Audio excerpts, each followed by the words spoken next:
Ako si Juan, isang normal na manggagawa sa planta sa bayan namin. Matagal na akong nagtatrabaho roon, mga 10 taon na siguro. Malaki ang utang na loob ko sa trabahong yan kasi dito ko napapag-aral ang mga anak ko at naipapakain ko ang pamilya ko. Sanay na akong magtrabaho kahit gabi, pero may isang gabing hindi ko makakalimutan. Nagsimula ito isang Biyernes ng gabi. Mag-aalas 12 na ng hating gabi at ako na lang ang natitira sa planta. Karamihan sa mga katrabaho ko, umuwi na kasi may mga lakad sila kinabukasan. Ako naman, nagpaiwan kasi kailangan kong tapusin ang isang ulat. Habang nag-aayos ako ng mga papel sa opisina, napansin kong may malamig na hangin na dumaan. Ang aircon, naka-off naman na, kaya wala akong maisip na dahilan kung bakit malamig. Siguro guni-guni ko lang o baka dahil sa pagod na rin. Pagkatapos kong ayusin ang mga papel, tiningnan ko kung nakalak ang lahat ng pinto at bintana bago lumabas ng opisina. Nang nasa hallway na ako, napansin ko na mas malamig kaysa dati. Hindi ito yung usual na lamig ng gabi.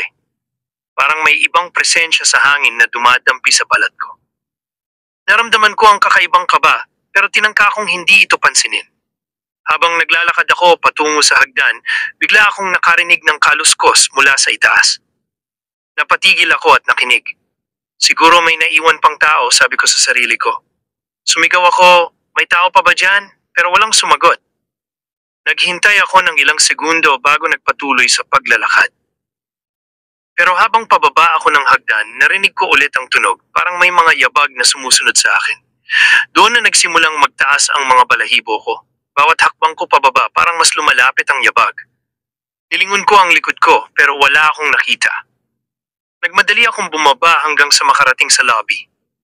Naglakad ako ng mabilis patungo sa exit door, pero bago ko pa maabot ang pinto, narinig ko ang tunog ng isang babaeng umiiyak. Hindi ko alam kung saan nanggagaling ang iyak, pero malinaw na malinaw sa pandinig ko. Parang nagmumula ito sa loob ng planta sa isang sulok na madilim. Juan, huwag ka padadala sa takot, sabi ko sa sarili ko. Baka imahinasyon mo lang yan. Pagod ka lang siguro. Pero habang pinipilit kong kumbinsihin ang sarili ko, palakas ng palakas ang iyak. Hindi ko na kayang balewalain ito. Lumingon ako sa paligid at sinubukang hanapin kung saan nanggagaling ang tunog. Sa di kalayuan, nakita kong may aninong gumagalaw sa likod ng isang malaking makina. Napatras ako pero sa halip na tumakbo, naisip kong mas mabuti pang tingnan ito para matapos na ang lahat ng kaba ko. Dahan-dahan akong lumapit sa makina. Bawat hakbang ko may kasamang ingay ng sariling yabag ko sa sahig. Nang makalapit ako, biglang huminto ang pag-iyak. Tahimik. Napakatahimik ng paligid. Tanging tunog na lang ng tibok ng puso ko ang naririnig ko. Kinapa ko ang paligid ng makina pero wala akong nakita. Wala ni isang tao. Pero bakit parang may malamig na hangin na dumaan sa likod ko? Paglingon ko, halos mapasigaw ako sa nakita ko. Isang babaeng nakaputi, mahaba ang buhok at walang mukha ang nakatayo sa likod ko. Hindi ko maipaliwanag ang naramdaman ko nung mga oras na yon. Parang nanigas ang buong katawan ko. Gusto kong tumakbo pero parang may pumipigil sa mga paa ko. Tulungan mo kami. Mahinang sabi ng babae habang nakatingin sa akin gamit ang mga butas na tila mata pero walang anino ng buhay. Hindi ko na alam ang gagawin ko. Parang nawala ako sa sarili ko. Sa sobrang takot ko, napapikit na lang ako at tahimik na nagdasal. Ilang segundo rin akong nakapikit bago ko naramdaman na nawala na ang bigat sa paligid ko. Nang iminulat ko ang mga mata ko, wala na ang babae. Nagmamadali akong tumakbo palabas ng planta. Nang nasa labas na ako, hinabol pa rin ako ng malamig na hangin. Pakiramdam ko ay may mga matang nakatingin sa akin mula sa dilim. Nang makarating ako sa kalsada, saka lang unti-unting bumalik ang normal na pakiramdam ko. Ngunit hindi pa rin maalis sa isip ko ang nakita ko. Pag-uwi ko ng bahay, hindi ako nakatulog ng maayos. Paulit-ulit na bumabalik sa isip ko ang mukha ng babaeng nakita ko. Kinabukasan, ikinuwento ko ang nangyari sa ilang kasamahan ko sa trabaho. Nagulat ako nang malaman kong hindi pala ako ang unang nakaranas ng ganoong pangyayari. May mga nauna na palang nakakita sa babaeng iyon. Ayon sa kwento ng mga matatanda, matagal nang may nagpapakita sa planta tuwing hating gabi. Isa raw itong kaluluwang hindi matahimik dahil sa trahedyang nangyari maraming taon na ang nakalilipas. May isang babaeng manggagawa noon na naaksidente at namatay sa planta.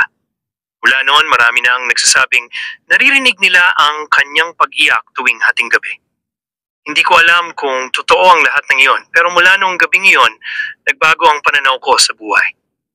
Naging mas maingat ako lalo na tuwing gabi. Hindi na rin ako nagpaiwan sa planta kapag disoras na ng gabi. Hanggang ngayon, dala ko pa rin ang takot at alaala ng gabing iyon. Kaya kung sakaling mapunta ka sa planta namin at magpaiwan ka ng gabi, tandaan mo ang sinabi ko. Huwag mong baliwalain ang malamig na hangin o ang mga tunog na naririnig mo. Dahil baka hindi lang ito basta imahinasyon. Baka totoong may nanonood sa iyo mula sa dilim. Habang tumatakbo ako papalabas ng planta, parang may hindi tamang nangyayari. Parang may malupit na presensya na sumusunod sa bawat hakbang ko. Ang hangin ay malupit na malamig. Masyadong malamig para sa isang gabi ng Biyernes. Tila ba may isang bagay na nangihimasok sa paligid ko, hindi ko man ito makita. Pero ramdam na ramdam ko. Ang mga anino sa dilim ay parang may sariling buhay. At sa bawat kanto, parang may isang mata na nakatingin sa akin.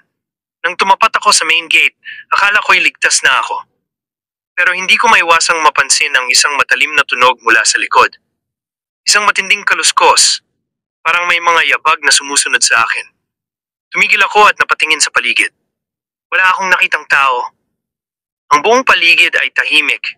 Tanging ang tunog ng tibok ng puso ko ang naririnig ko. Pero ang takot ay matinding sumuot sa katawan ko. Inaplos ko ang braso ko para magpakalma, pero hindi ko magawa.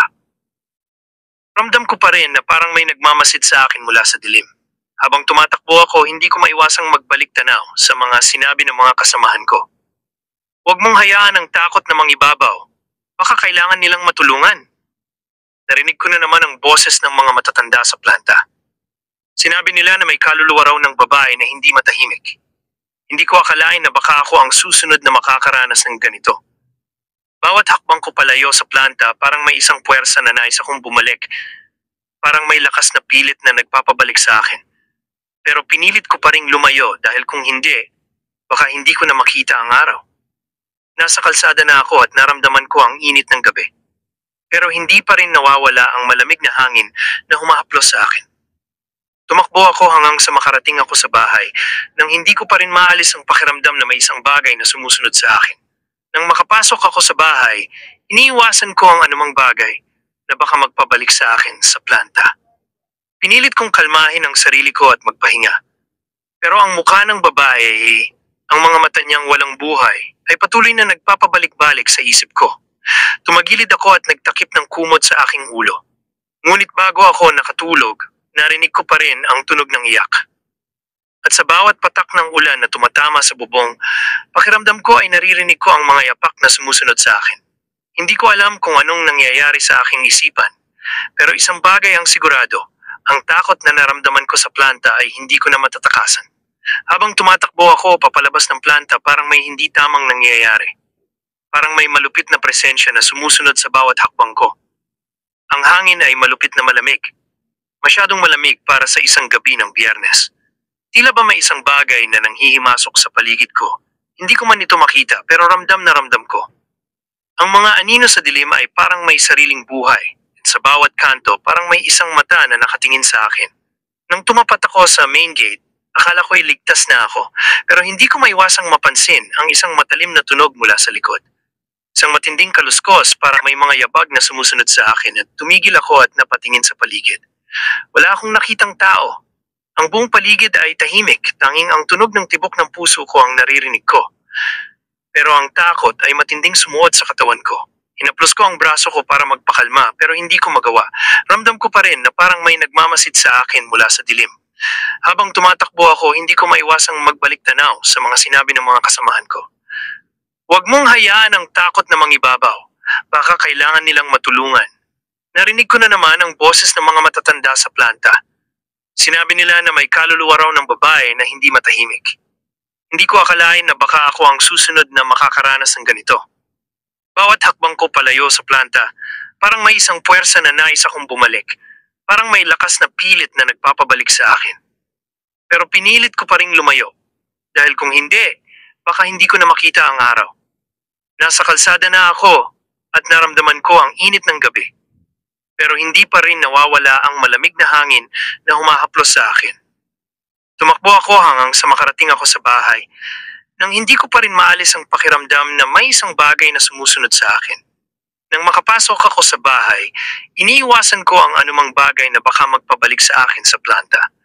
Pinilit kong kalmahin ang sarili ko at magpahinga. Pero ang mukha ng babae, ang mga mata niyang walang buhay, ay patuloy na nagpapabalik-balik sa isip ko.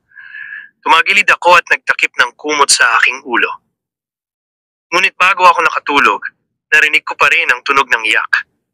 At sa bawat patak ng ulan na tumatama sa bubong, pakiramdam ko ay naririnig ko ang mga yapak na sumusunod sa akin. Hindi ko alam kung anong nangyayari sa aking isipan. Pero isang bagay ang sigurado, ang takot na naramdaman ko sa planta ay hindi ko na matatakasan. Kinabukasan, nagising ako ng 10 oras. At ang mga takot ko kagabi ay tila parang buhay na buhay pa rin sa aking isipan. Habang naglalakad ako papunta sa planta, parang may mga matang sumusunod sa bawat galaw ko. Ang takot na nararamdaman ko ay parang isang pader na hindi ko kayang sirain. Tumagal ang ilang oras bago ako nakapasok sa planta, at sa bawat kanto ng lugar, pakiramdam ko ay may mga mata na nagmamasid. May mga taong kasabay ko, pero parang may isang bagay na nag-uudyok sa akin na lumayo at hindi na pumasok pa sa loob. Pero wala akong magawa kundi magpatuloy sa paglakad. Pagdating ko sa opisina, nakita ko si Pedro, isa sa mga matagal ko ng kasamahan sa trabaho. Napansin niya na parang wala sa aking sarili. Juan, anong nangyari sa'yo? Parang may bumagabag na takot sa'yo tanong niya. Pilit kong iniiwasan ang mga tanong ni Pedro at inisip na baka hindi ko lang kayang magpaliwanag. Wala, Pedro. Pagod lang siguro, sabi ko. Pero alam ko sa sarili ko na hindi ito basta pagod lang. Habang nagtatrabaho, hindi ko maalis ang pakiramdam na may hindi ako makikita, na may isang presensya na parang nakatago sa dilim ng planta. Ang mga tunog ng kaluskos mula sa itaas ay nagsimulang magbalik sa aking pandinig. Pinagpaliban ko muna ang mga iniisip ko at tumutok sa trabaho. Pero kahit anong gawin ko, hindi ko maalis ang tingin ng mga anino sa paligid ko, ang malamig na hangin na sumasabay sa aking mga galaw. Nang dumaan ang hapon, nagdesisyon akong maglakad-lakad sa paligid para huminga ng malalim at makapagpahinga. Pumunta ako sa likod ng planta kung saan madalas walang tao. Habang naglalakad, naramdaman ko na parang ang mga anino mula sa paligid ay nagsimulang magtulungan, parang may hindi magandang mangyayari. Bigla akong napahinto. Ang hangin ay humihip ng mas malamig. At sa di kalayuan, nakita ko ang isang anino. Hindi ito isang tao, kundi parang isang mabigat na ulap ng dilim na nakasunod sa akin. Kahit na hindi ko matukoy kung anong klaseng presensya yon, alam ko na wala na akong kaligtasan. Hindi ko na kayang magtakip ng mata at magkunwaring hindi ko ito nakikita. Ang hindi may paliwanag na takot ay nagsimulang dumaloy sa katawan ko. Ang bawat hakbang ko ay mas tumitindi ang kaba ko. At habang patuloy akong naglalakad pabalik sa planta, ang kaluskos sa likod ko ay naging mas malakas, mas mabilis, at tila mas malapit. Juan, narinig ko ang isang pamilyar na boses. Tumigil ako at tumingin sa paligid. Wala akong nakitang tao. Isang malamig na hangin ang dumaan sa aking mukha at ang boses na iyon ay bumalik. Hindi ko alam kung saan nanggagaling pero malinaw na malinaw ang sinabi, Juan, tulungan mo kami. Paglingon ko sa dilim, nakita ko ang figure ng babae. Ang babae sa nakaraang gabi. Ang babaeng nakaputi at walang mukha. Nakita ko siyang dahan-dahan lumapit sa akin pero hindi ko kayang magtago o tumakas. Para akong naging bato, hindi ko magawang gumalaw.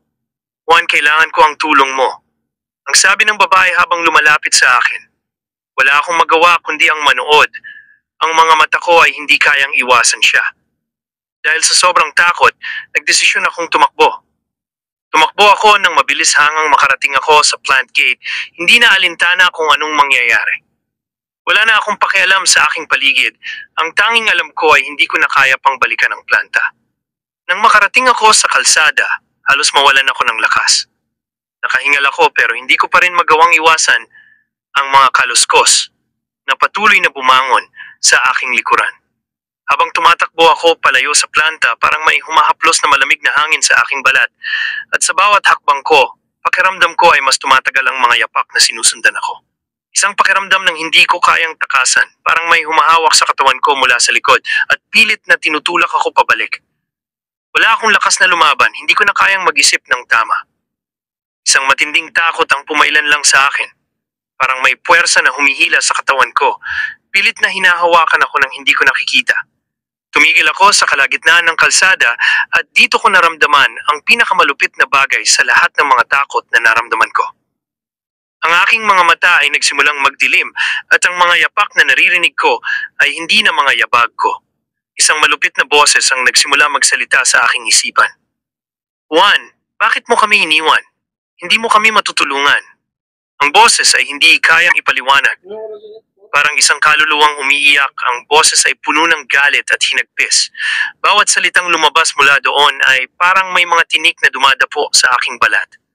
Tulungan mo kami, Juan, tulungan mo kami. Ang paulit-ulit na sinabi ng boses at hindi ko na kayang pigilan ang sarili ko.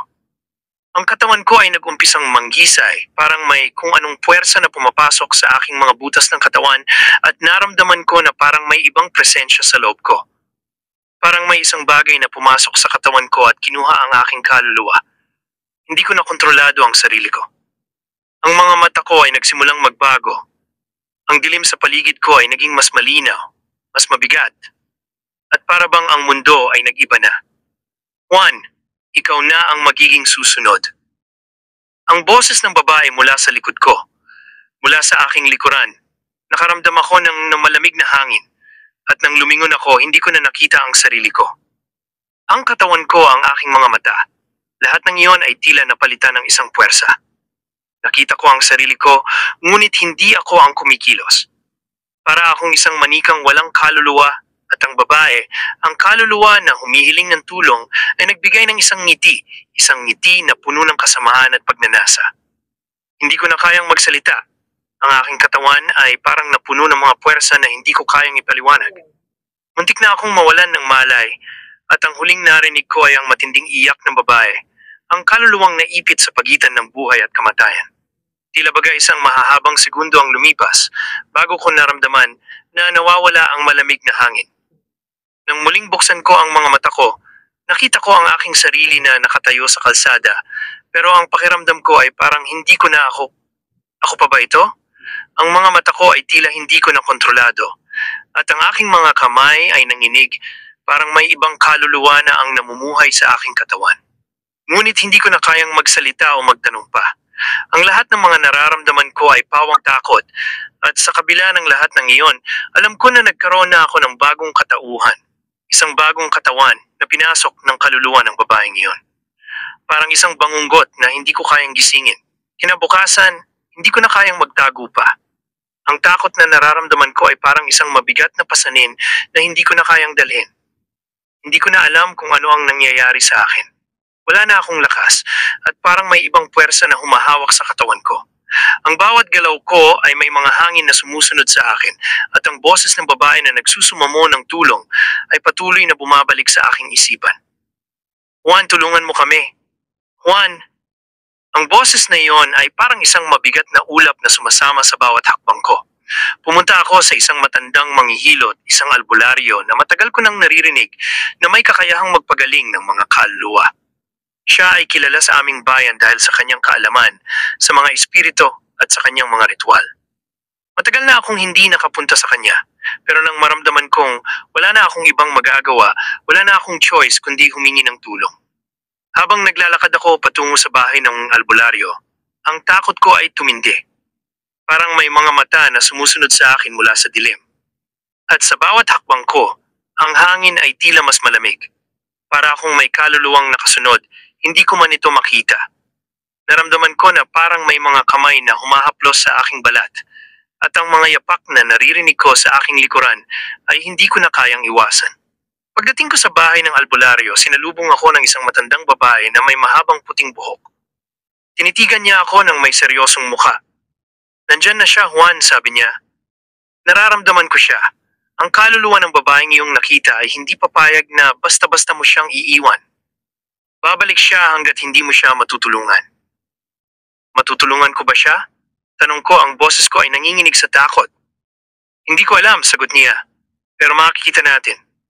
Dinala ako ng albularyo sa isang maliit na silid sa likod ng bahay. Ang silid ay puno ng amoy ng mga halamang gamot at mga amulets na nakasabit sa mga dingding. Inutusan niya akong umupo sa isang maliit na banig habang siya ay nagsimula ng ritual. Habang ginagawa niya ang mga galaw at salitang hindi ko maintindihan, naramdaman ko na parang ang hangin sa paligid ay nag-iba. Ang temperatura ay mabilis na bumaba at ang mga anino sa paligid ng silid ay parang gumalaw. Tapos bigla isang matinding boses ang sumabog mula sa kanyang bibig. Juan! Ang kaluluwa ng babae ay naghahanap ng katarungan. Huwag mong pabayaan. Naramdaman ko ang isang matinding puwersa na humaplos sa aking katawan. Ang aking katawan ay nagsimulang mangisay at isang matinding pakiramdam ng sakit ang dumaloy sa aking buong katawan. Juan, ang kaluluwa ng babaeng ito ay hindi makakapasok sa kapayapaan hanggat hindi niya nahanap ang kanyang katarungan. Sinabi ng albularyo habang ang kanyang kamay ay nakapatong sa aking noo. Ang mga kaluluwa na gaya ng kanya ay patuloy na maghahanap hanggang sa matupad ang kanilang huling hangarin. Nagpatuloy ang ritual at sa bawat salita na binibigkas ng albularyo, ang hangin sa paligid ay parang mas sumisikip. Ang aking katawan ay mas lalong nagiging mabigat. Bigla akong nakaramdam ng isang puwersa na parang may umalis sa aking katawan at sa isang iglap natapos ang lahat. Naramdaman ko ang bigat sa aking katawan na parang unti-unting nawawala. Juan, sabi ng albularyo, nakaligtas ka. Pero tandaan mo, ang kaluluwa ng babaeng iyon ay hindi mawawala hanggat hindi mo siya matutulungan. Walang kinalaman sa mga salitang binitiwan ng albularyo, hindi ko pa rin kayang mawala sa isip ko ang babaeng iyon. Babalik siya at ang kanyang paghihiganti ay wala pang katapusan hanggat hindi ko natutulungan siya. Pumunta ako sa bahay ng albularyo na may takot.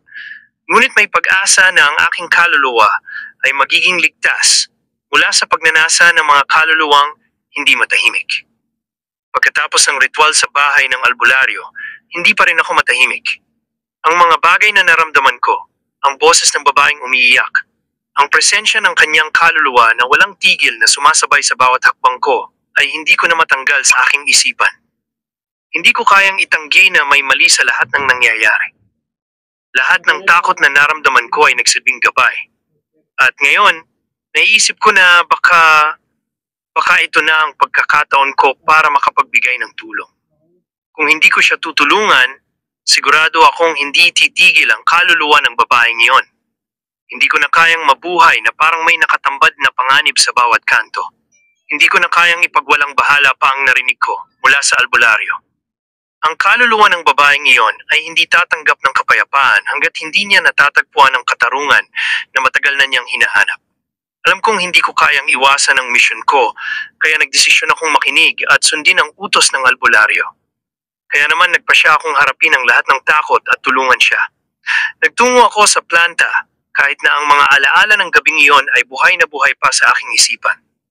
Isang gabing madilim at malamig, pumasok ako sa planta kung saan ang lahat ng mga makina at kagamitan ay parang nagsasalita ng isang lihim. Walang ibang tao sa paligid, ang tanging liwanag ay mula sa mga ilaw na nangingilid at ang tunog ng mga huling yapak ko sa sahig. Naglakad ako patungo sa lugar kung saan ko huling nakita ang babae. Doon sa isang sulok ng planta na puno ng anino at takot. Habang papalapit ako, naramdaman ko ang malamig na hangin na nagmumula sa isang madilim na sulok. Ang hangin ay tila may karga ng kasaysayan, ng takot at hindi natapos na kwento. Juan, ang pamilyar na boses ng babae ay bumulong sa aking pandinig.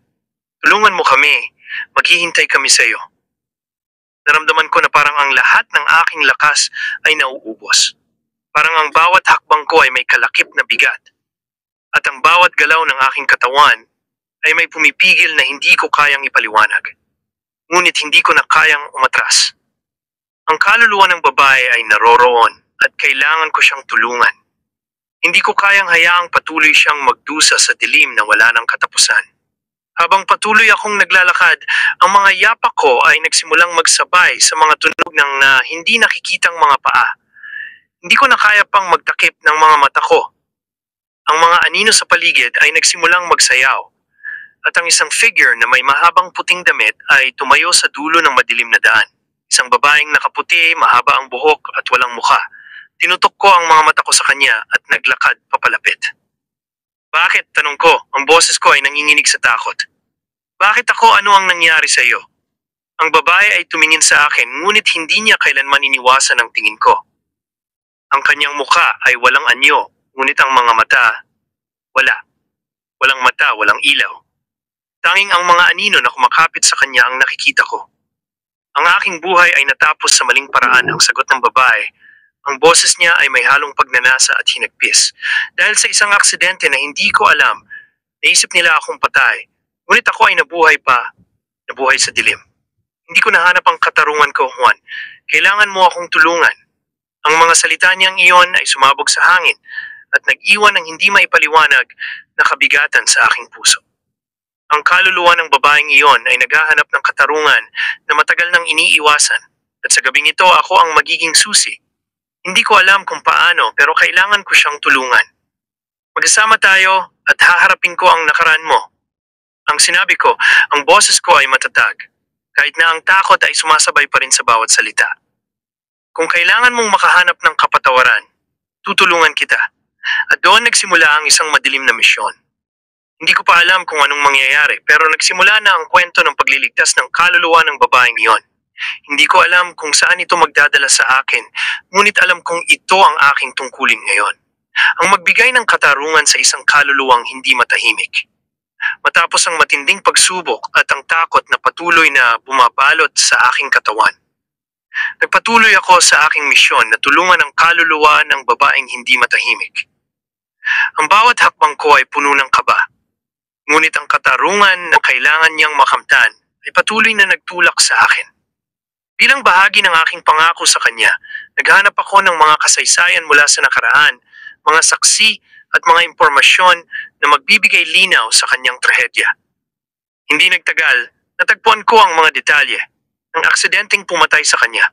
Isang hindi inaasahang trahedya na naganap sa planta, isang pagkakamali na nagresulta sa kanyang kamatayan. Ngunit ang masakit na bahagi ay hindi ito pinansin ng mga may-ari ng planta at ng mga kasamahan niya sa trabaho. Inisip nilang wala ng halaga ang buhay ng isang simpleng manggagawa. Lumalalim ang gabi at ako ay nagsagawa ng isang huling ritual para sa kanya. Nais ko siyang matulungan, mabigyan ng katarungan at makatagpo ng kapayapaan. Sa gitna ng dilim at katahimikan ng planta, nagdasal ako at humiling na sana ay may parating ko ang kanyang kwento. Upang ang kanyang kaluluwa ay magkakatarungan. Biglang, nang ako'y nagdarasal, ang hangin ay tumindi at nagsimulang mag-iba ang paligid. Ang mga ilaw ng planta ay kumislap at sa isang iglap, naramdaman ko ang presensya ng babae sa aking likuran. Lumingon ako at nakita ko siyang nakatayo roon, tahimik. Ang kanyang puting damit ay gumagalaw sa hangin. Ang kanyang mukha, na dati walang anyo, ay nagsimulang magbago. May liwanag na nagbigay buhay sa kanyang mga mata at sa mga mata niyang iyon, nakita ko ang pasasalamat, ang kaligayahan at ang kapayapaan na matagal na niyang hinahanap. Juan, ang boses ng babae ay malumanay at may kalakip na luha. Maraming salamat dahil sa iyo natagpuan ko na ang katarungan. Matapos ang lahat ng taon ng paghihirap, natutunan ko na hindi lahat ay nananatiling dilim. Salamat at binigyan mo ako ng pagkakataon. Tahimik akong nakatayo, hindi makapaniwala sa mga nangyari. Ang takot na naramdaman ko ay unti-unting nawala. Nararamdaman ko ang pag-alwan ng kaluluwa ng babae. Isang pakiramdam na ako mismo ay napuno ng kapayapaan. Sa mga huling sandali, bago siya tuluyang mawala sa aking harapan, ang babae ay ngumiti. Hindi ko na kailangan pang maghintay. Salamat sa iyo, Juan. Ngayon, maaari na akong magpahinga. And sa isang iglap, ang babae ay naglaho. Ang kanyang presensya ay napawi at sa halip ay naiwan ang hangin na puno ng katahimikan. Wala ng boses, wala ng iyak, at wala ng anino na sumusunod sa akin. Natapos ang lahat. Nakamtan na niya ang kapayapaan at ako ay nakahinga ng maluwag. Hindi ko alam kung paano ko nagawa ang lahat ng iyon, ngunit alam ko na ginawa ko ang tama. Hindi ko na kailangang magtanong pa kung totoo ba ang lahat ng ito. Dahil sa huli, natutunan ko na minsan, ang mga kaluluwang ligaya at kapayapaan ay hindi matatagpuan sa anumang uri ng takot, kundi sa paggawa ng tama at pagtulong sa mga nangangailangan. Ang kwento ng babae at ang gabing iyon ay naging bahagi na ng aking buhay. Pero kahit natapos na ang lahat, isang bagay ang sigurado, ang takot ay natapos at ang isang kaluluwa ay nakatagpo ng kapayapaan. Wakas,